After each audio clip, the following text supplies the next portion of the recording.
Hello folks, happy 18th of March I think it is, I'm recording this one, and today we're going to talk about navigating the planning process.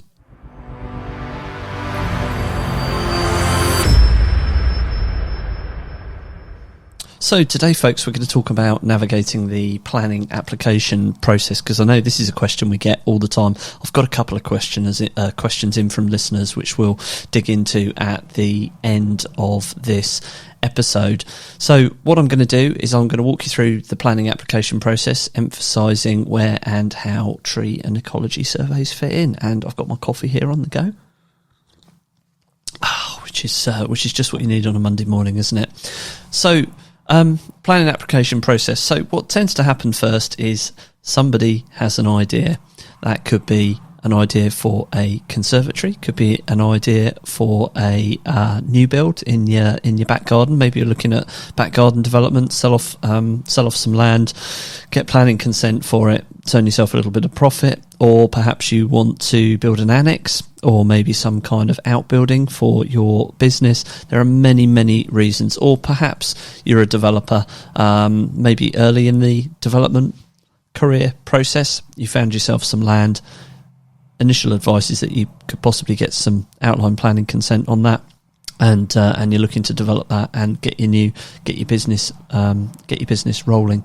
But it always starts with a idea and a vision, and quite often that vision is sold to you by somebody else. So what a lot of people tend to do, what we see over and over again, is that they will engage at quite an early stage an architect, and this is not a dig and a kick at architects. I understand and I get where they're coming from. Quite often architects will try and manage the whole process for their customers, which is grand, but at the end of the day they're experts in architecture and drawing up plans. They're not experts in trees and ecology. So you quite often we get customers that have been sold a dream. It's not a problem. We can do that. They get their plans drawn up. That then gets submitted, and they get pushback. So step one is this idea. There's always a vision there. And what we always recommend at step one is that you take a step back and you have a look at exactly what it is that you can achieve in your local area. So have a look at developments that are close to your property. Have a look on the planning portal and see what other people have managed to get through. But more importantly, have a look at the standing advice from the local planning authority. All the information is out there. It's published on their local authority website. So you can go to do we say that anymore? I don't know. gov.uk. Have a look on there. Google your local planning authority. The details will come up, and you can get on their website and have a dig through that. Step two is the desktop assessment. So there's a little bit of link over there. So this desktop assessment, you want to really be thinking, is this actually possible? How much is this going to cost me? And what resources do I need to allocate it? Most people tend to dramatically underestimate exactly what is involved in submitting a planning application. They tend to focus on construction costs, maybe land purchase costs and all that kind of stuff, but don't actually focus on what it could potentially cost to get your planning application in place. Yes, there is a fee for the planning application itself. I'm not an expert on that. One other thing that you can do, and it is sometimes worthwhile, but we'll get on to where to get good advice on that in a moment, is to do a pre-app application. So this is where you submit a outline idea of what you're looking to achieve, and you'll get some feedback from the local planning authority as to whether it's likely to progress or not. Now, some of those responses that we see are really good. They're very detailed. They spell out exactly what it is that you're going to need for that particular site and what they think you'll be able to achieve. However, other pre-apps are very much copy and paste of the information that you can find yourself on the local planning portal. So I always caution doing a pre-app. The next stage, engaging the professionals. So a bit like the Avengers, you need to assemble a team. You need to get a good team around you. We've already discussed the architect, and obviously they're going to draw the plans up for you. But the other individual that I would recommend engaging with is a planning consultant, and a planning consultant who has got a demonstrated history of working within your local area and working with your local planning authority. And these planning consultants will be absolutely worth their weight in gold. They will know all the ins and outs and exactly what you're likely to need to get through the planning process. There's a chap called Ian Walmsley that runs a Facebook group called the Planning Geek. If you go on there and dig that out, you'll find there's lots and lots of useful information on there, and you can actually engage their services and get some advice early on. So that's kind of the 4 steps really. You've got the idea, you've got the vision, you've got the desktop assessment, you've got engaging with the professionals, and you've got putting together the application. Another slurp of coffee. So where do we go next? Well, first I'd like to talk about common pitfalls and how to avoid them. There are a lot of frequent mistakes that architects and homeowners make during the application process. And I touched on the first one, kind of being sold the dream, really. So it's obviously in the architect's interest to get you to proceed with them, and they may well actually play down quite how simple the process will be and highlight that they'll manage the whole process for you. Now, it may well be that they're perfectly qualified and able to do that, but I'd be asking them for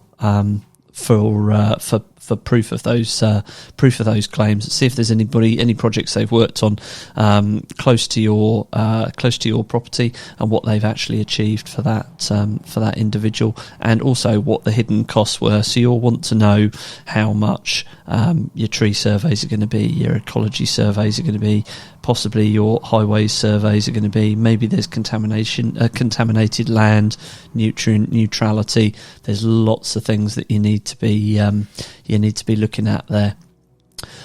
So be wary of being sold the dream. Try and keep your feet grounded, be pragmatic, and really dig into the detail. The second one really is not checking local planning authority standing advice. This is a very common pitfall. We tend to hear it all the time, particularly again once we're dealing with architects. We tend to hear, well, this is the first time I've ever needed a tree survey or bat survey or a preliminary ecological survey, and I've been doing this for 15 years. Frankly, I just don't believe that. I don't buy that. Any planning application that goes in with trees on or adjacent to the site is going to need a tree survey. Any site that has got ecological constraints, and most local authorities will have a biodiversity checklist that you can look at, they're going to require some form of ecological survey. So after being sold the dream, the next one I've got on my list here is not checking the local planning authority's standing advice. Go on their website, have a look, see what they've got on there in terms of planning guidance and supplementary planning documents, and have a good look at exactly what it is that you need to, boxes you need to tick to move this forwards. The next one on my list is not having the correct supporting documents. So what do I mean by that? Well, what I mean by that is that essentially you've not got your reports in place. There is a school of thought, and when I started in this game about 15, 20 years ago, it was very much a case of, right, well, we'll submit the application, we'll see what the local planning authority comes back with, and then we'll move forwards from there in terms of surveys to satisfy them. There is a school of thought that says that there is some value in that, and I think possibly it depends on the size of your project and the complexity of your project. If you're looking at just a garden building or maybe a single-storey extension or something like that, then there may be some merit in that.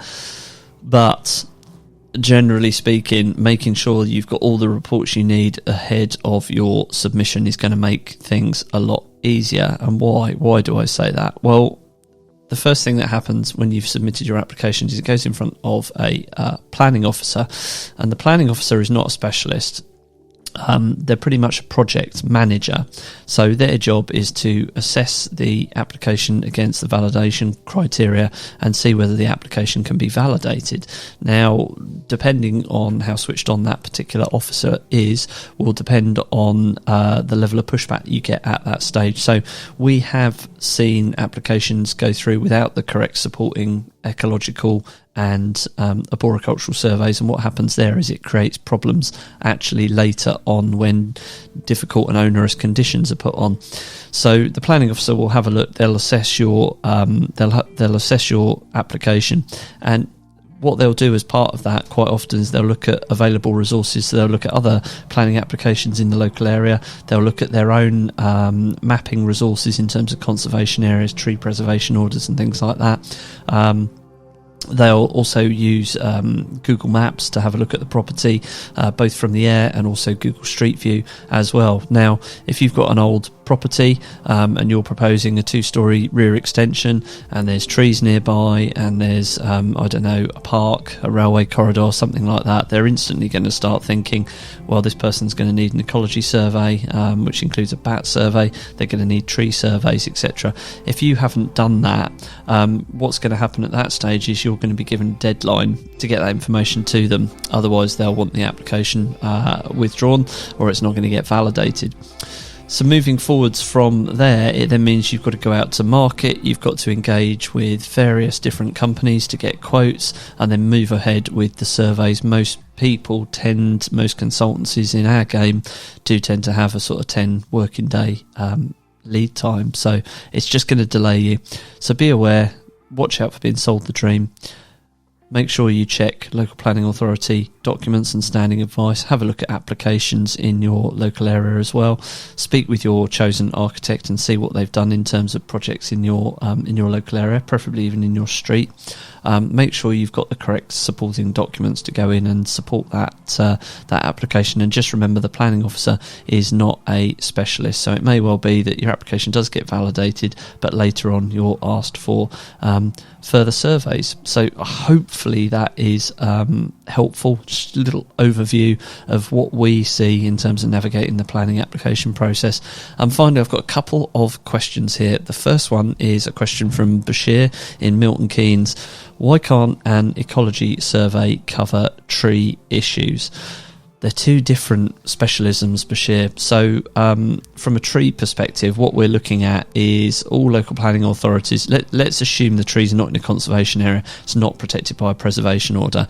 All local planning authorities have a duty to ensure that the amenity and landscape value of trees is respected through the development process. There'll be both national and local policy around that. So what they want to do is they want to make sure that those trees don't come under pressure for unsympathetic pruning moving forwards into the future. So if you put a 2-storey extension next to a tree, you might be able to construct that, but are there going to be light issues in the future? Is that tree going to come under pressure to have really quite poor quality pruning done to it? So they're looking at that. They're also looking at the below ground constraints as well. So if the footings of your extension come close to this tree, is the excavation for those footings going to have a negative effect on the tree? So they're looking at things like that, and that is very different from an ecologist who's looking at ecological receptors. They're looking at mitigation, they're looking at biodiversity value of a local area, they're looking to see whether there's any protected species in the local area, whether your project has the potential to affect those protected species or not. And a lot of that tends to be it is very much geography based and environment based. So a property that's landlocked in the centre of London is going to be very different to a property that's on the outskirts of a village in the home counties, for instance. So hopefully that covers that one off, Bashir. But yeah, ecology surveys can't really cover tree issues. The only crossover really is when you have a preliminary bat roost assessment carried out or a preliminary ecological assessment carried out. The ecologist will look at and classify the trees in terms of their ecological value. They'll also be looking for things like potential roosting features for bats within those trees.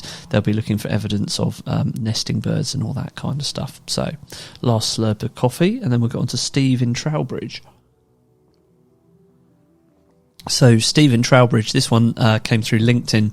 Surely if trees are a problem, you just cut them down. This comes up all the time, right? So quite often you're not going to know that you've got tree issues until you submit your planning application. At that point, the local authority has an awareness that there are arboricultural tree constraints at that site. If you go ahead and cut those trees down, you're just going to jeopardise your planning application. It's a big middle finger stuck up at the planning authority, so I would not recommend that approach in any way, shape or form. The other issue you've got there is if you've not done due diligence and those trees are located in a conservation area or even protected by a tree preservation order, and you go ahead and cut those down, then there's obviously serious financial penalties on that. So felling trees ahead of a planning application and even clearing sites ahead of a planning application, which is what we've seen this week actually, is a really, really bad idea. Don't do that. So hopefully that helps in terms of navigating the planning application process. We have those questions in from Bashir and Steve, and next week we'll have a look at the role of trees in urban planning. So that's it from me. If this was useful in any way, shape or form, then please do give us a like, subscribe to the podcast, and we're going to commit to getting these out every Friday for you. Thanks a lot, folks. Cheers. Bye.